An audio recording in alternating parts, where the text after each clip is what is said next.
তারপরেও তোমরা তোমাদের রবের কোন কোন ক্ষমতাকে অস্বীকার করবে? وَلِمَنْ خَافَ مَقَامَ رَبِّهِ جَنَّتَانِ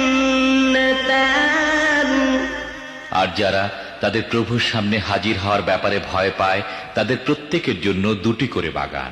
فَبِأَيِّ آلَاءِ رَبِّكُمَا تُكَذِّبَانِ তোমাদের রবের কোন কোন দানকে তোমরা অস্বীকার করবে?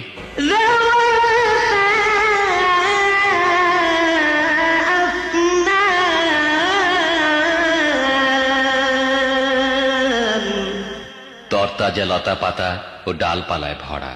فَبِأَيِّ